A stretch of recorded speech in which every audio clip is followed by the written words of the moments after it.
27,000 पंचायत सहायकों को स्पष्ट करना चाह रहा हूं। मित्रों, मेरा ऑडियो पूरा सुनिए। साथियों, वर्तमान परिस्थिति को ध्यान में रखते हुए मैं 27,000 पंचायत सहायकों से निवेदन करना चाह रहा हूं और इसी के क्रम में प्रदेश कार्यकारिणी के प्रदेश अध्यक्ष भाई परमजीत जसरापुर और प्रदेश संयोजक भाई रामजीत जी पटेल और इसी के क्रम में 33 जिलों के जिला अध्यक्ष। साथियों, वर्तमान में अभी सरकारों ने कई बार विद्यार्थी मित्रों और पंचायत सहायकों के साथ धोखा किया है। इसके संदर्भ में वर्तमान में प्रत्येक जिले से धरने की सशक्त आवश्यकता है और जिसमें एक ब्लॉक की एक ग्राम पंचायत के हिसाब से प्रत्येक दिन अनवरत रूप से अपने धरने को शुरू कर देना चाहिए। साथियों, यदि धरना शुरू होता है तो आपका इसका परिणाम आएगा और राजस्थान सरकार को अपन स्पष्ट कर देंगे कि राजस्थान की सरकार इस बजट में यदि हमारा काम कर रही है तो हम किसी भी प्रकार का बिना समझौता किए हुए हमारे घरों की ओर उठ करके चले जाएंगे। साथियों, कभी कभार क्या होता है, सरकारें अपन को लॉलीपॉप देती है और अपन उस लॉलीपॉप के चक्कर में आकर के अपने मुख्य जो मुद्दा है, एजेंडा है, उससे भटक जाते हैं। आपने देखा होगा 2020 में दीपावली से पूर्व 1.5 लाख संविदा कर्मियों को सरकार ने नियमित करने की घोषणा की और उन्होंने जोर शोर से कहा था। इसी के संदर्भ में अभी आपने देखा कमेटी वाला खेल खेला और जिसमें केवल संविदा का सेवा नियम तक सीमित रह गया। तो राजस्थान सरकार से अपन एक ही मांग, राजस्थान सरकार के चुनावी घोषणा पत्र के वादे के अनुसार हमारे विद्यार्थी मित्र और पंचायत सहायकों को ऊपरी आयु में पूरी तरह छूट देते हुए नियमित किए जाए। इस मुद्दे को लेकर के साथियों, अपने को प्रत्येक जिले से धरना देने की सशक्त आवश्यकता है। साथियों, ये बजट यदि आपके हाथों से खाली निकल गया तो फिर कभी कल्पना तक मत करना कि हमारा कुछ हो जाएगा। और साथियों, कुछ लोग एक दिवसीय रैली के लिए लालायित हो रहे हैं, तो पिछले 14 साल के अंदर इस प्रकार की एक दिवसीय कई प्रकार की रैलियां हो चुकी है और उसमें आपको 0% परिणाम मिला है।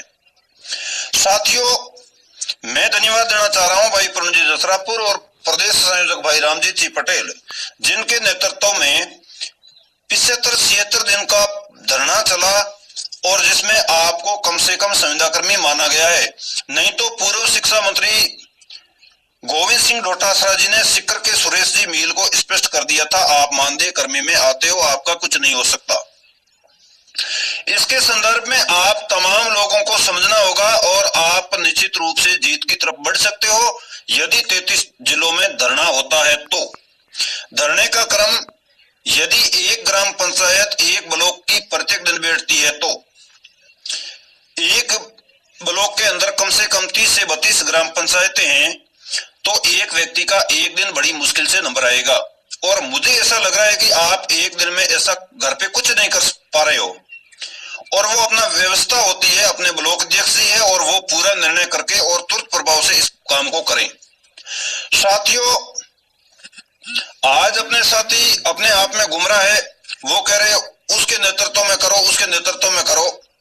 नेतृत्व पूर्व में उनके पास ही था, परंतु शिक्षा सहायक निरस्त हुई, विद्यालय सहायक निरस्त हुई, प्रबोधक की भर्ती की मांग सरकार ने कहा था कि ट्रेंड वालों को हम कर सकते हैं, वो सारे जो अपने साथ धोखा हुआ है।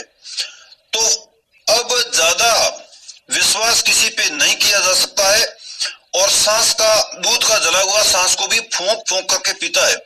ऐसी स्थिति में आप अपने जिलों के माध्यम से 33 जिला अध्यक्ष धरना डालने का पूरा प्रयास करें, जिससे सरकार के अंदर, सरकार एक तरफ बजट के अंदर वाहवाही लूट रही है और दूसरी तरफ आप जिला मुख्यालय पे धरने पे होंगे तो सरकार की वहां बुरी तरह किरकिरी होगी।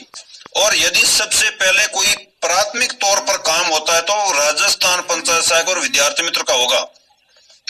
इसीलिए साथियों, आम पंचायत सहायक और आम विद्यार्थी मित्र को इस बात को गंभीरता से लेना है। कभी कभार क्या होता है, अपने नेता अपने आप में गुमराह होकर के और सरकार की डफली बजाना शुरू कर देते हैं और उसके बाद में आपको परिणाम 0% मिलता है।